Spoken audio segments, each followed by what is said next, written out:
Hi guys, welcome to our channel Mahir Sheikh. నేను మీ Sumayya. ముందుగా మన ఛానల్ని సబ్స్క్రైబ్ చేసుకోండి, పక్కనే బెల్ ఐకాన్ కూడా ఉంటుంది, దాన్ని యాక్టివేట్ చేసి పెట్టుకోండి. ఈరోజు మనం చేయబోయే రెసిపీ వచ్చేసరికి ఒక పరాఠా అయితే చూపించబోతున్నాను. అదేంటిది పరాఠానా, అలా లేదు కదా అని అనుకునేరు, కానీ పరాఠా లాంటిదే, కానీ పరాఠా కాదనుకోండి. ఏంటక్క గడ్డి చూపిస్తున్నావు అనుకుంటున్నారా?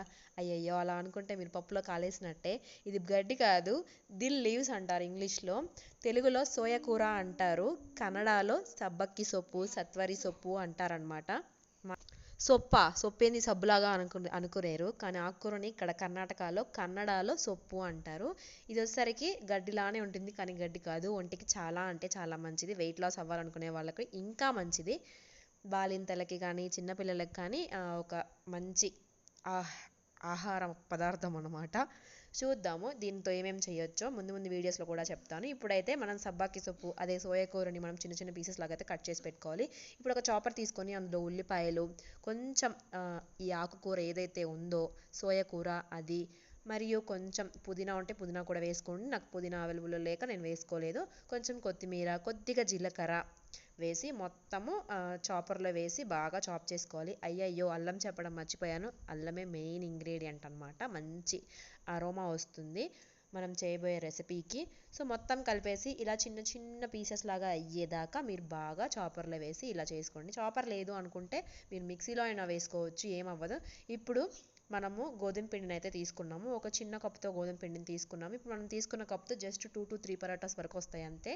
ఎంత కావాలంటే అంత చేసుకోవచ్చు అనమాట. కొంచెం ఉప్పు, కొంచెం సోడా ఉప్పు మొత్తం వేసి బాగా కలుపుకోవాలి. కలుపుకున్న తర్వాత మనం ముందుగా ఏదైతే చేసుకున్నామో మిక్స్చర్, ఆకుకూర మిక్స్చర్ ఏదైతే ఉందో దాన్ని మొత్తాన్ని కలిపేసుకోవాలన్నమాట. తర్వాత క్యారెట్ మీకు ఇష్టం ఉంటే వేసుకోవచ్చు, లేకపోతే లేదు. మొత్తాన్ని కలిపేసి కొంచెంగా వాటర్ కలుపుకుంటూ, ఇదిగోండి పిండి ఇలా ముద్దలాగా కాకుండా, మరి చపాతీ పిండిలాగా కాకుండా, దోశ పిండిలాగా కాకుండా మీడియం స్టేజ్లో ఉండేలాగా కలుపుకోండి. సో చూసారు కదా, నేను చూపించిన విధంగా పర్ఫెక్ట్గా వస్తుంది. ఇప్పుడు కొంచెం పెనం మీద కొంచెం నెయ్యినైతే పోసుకోవాలి, ఏదైతే అది. తర్వాత మనం ముందుగా కలిపి పెట్టుకున్న పిండి ఏదైతే ఉందో దాన్ని ఒక చెంచా, అదే ఒక స్పూను, ఒక గరిట, నాకు తెలుగు అంతగా రావట్లేదు ఈ మధ్య, మరీ అసలు ఘోరంగా తప్పులు పోతున్నాయి అనమాట. నన్ను క్షమించేసేయండి ఒక్కసారికి. నెక్స్ట్ టైం వీడియోలో ఇంకొంచెం బాగా చెప్పడానికి ట్రై చేస్తాను.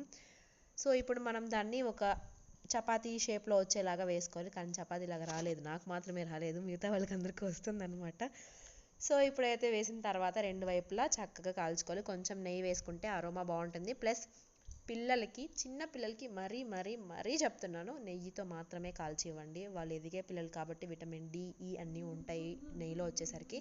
ఇలా రెండు వైపులా కాల్చుకున్నట్టయితే మనం చేసుకున్న పరాటా రెడీ అనమాట. బటర్, అదే వెన్నుపూస ఉంటే దాంతో కాల్చుకుంటే ఇంకా మంచిది. సో చూడండి, రెండు వైపులు ఇలా కాల్చుకుంటే చాలా బాగుంటుంది అనమాట. ఇది పరాటానా, ఇదేంటి ఇలా ఉందని అనుకునేరు. పరాటా షేప్లోనే ఉంది, కానీ పరాటా కాదనుకోండి. ఏదైతే ఏమబ్బా, హెల్త్కి చాలా మంచిది. సోయా కూరలో చాలా రకాల అద్భుతమైన సీక్రెట్స్ దాగున్నాయన్నమాట. మీకు కనుక అవైలబుల్లో ఉంటే ఒక్కసారి ఇట్లా ట్రై చేయండి. ఏదైతే మన పొట్టలోకి ఆకుకూర అనేది పోవాలి, ఎట్లయినా పోవాలి అనుకుంటే ఇట్లా చేసుకొని తినొచ్చు.